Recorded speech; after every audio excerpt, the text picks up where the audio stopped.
Hi, folks. This is Elgin Subway Surfer Bowling, your creative caricature marketing consultant.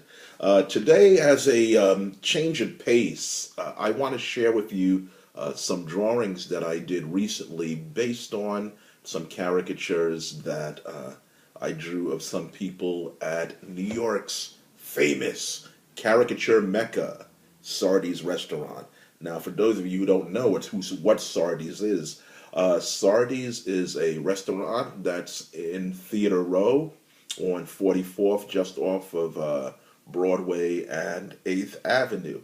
It's called the Caricature Mecca because famous caricature artists from the past, and we're talking about the 40s, 50s. I think it even go back as 1930, if I'm not mistaken.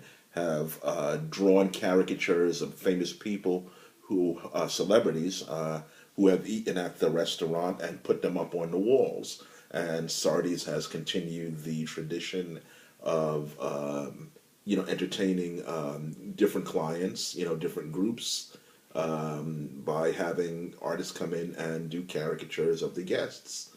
And I have been fortunate for the last couple of years to be employed as an artist, a regular for Sardi's restaurant, and it never fails to be one of my most interesting jobs. One of the things that I love about it is that, man, the clients, you never know who's going to walk in. Just an example. I'm going to fool you a little bit. I'm just going to let you know.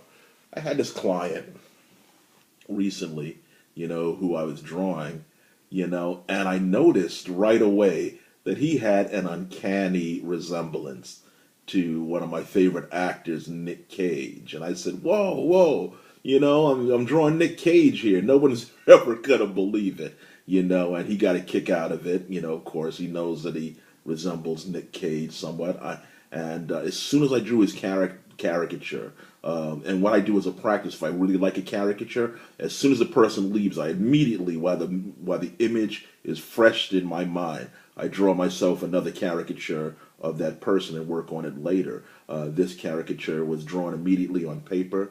I transferred it to my iPad app, Art Studio, colored it digitally, and here it is. Nick Cage, not really, but kind of, sort of. The next caricature, was done of, well, this is nobody famous, but this, what was one of the other people who sat down. Normally, when I do caricatures live like this, and I have a limited time, and there are a few people in there, I usually opt for a cartoony style.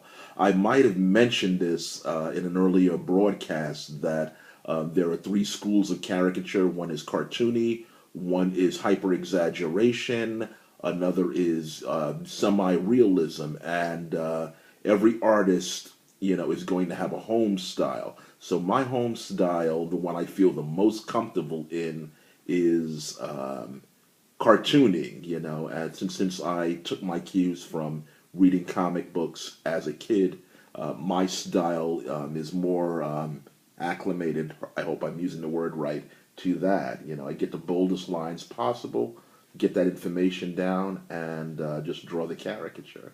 Let's see what else we got here. Skin's kind of washed out. For some reason or another, she doesn't look like her exactly, but this woman right here reminded me of. There was some actress a couple of years ago called Baxter Burney. I don't know. I forgot what her first name is, but there was something in her expression. As you're doing caricature, what can help you in getting a likeness is when the person sits down in front of you, start to ask yourself, what celebrity, politician, or public figure does this caricature look most like?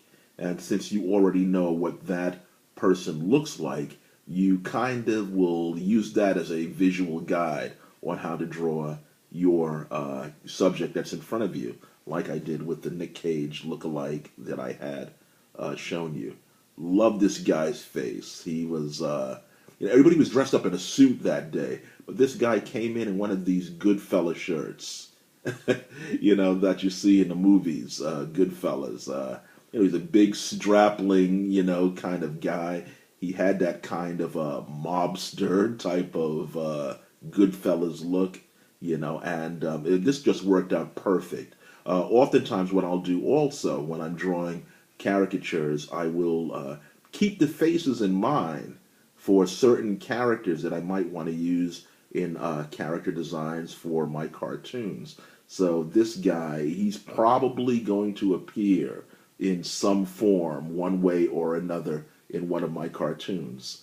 And this is what you want to do, as a caricature artist. You want to capture these faces, these stereotypes, and use them in your cartoons so that your audience doesn't have to guess. Let's see what else we got here. This guy. Okay.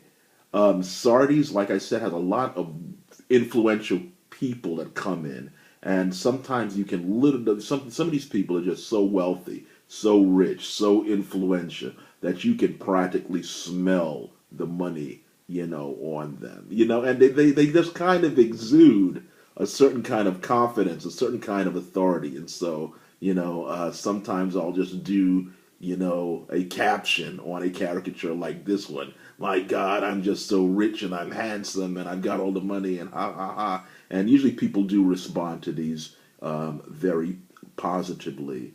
In fact, taking a point of view, like I'm taking really an editorial point of view of how I see the character. If you take an editorial point of view, usually that will also help you to get more emotion into your pictures, and that's what you want to do.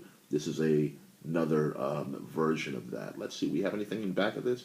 Oh yes, well, she's just a sweet lady. In fact, I believe she was either the spouse or the date of the Nicolas Cage character. Yeah, so I think that's about it. Yeah, that's another assignment, behind me. Okay, so just wanted to share those caricatures with you and just give you a little bit of advice, on how to, draw your own caricatures.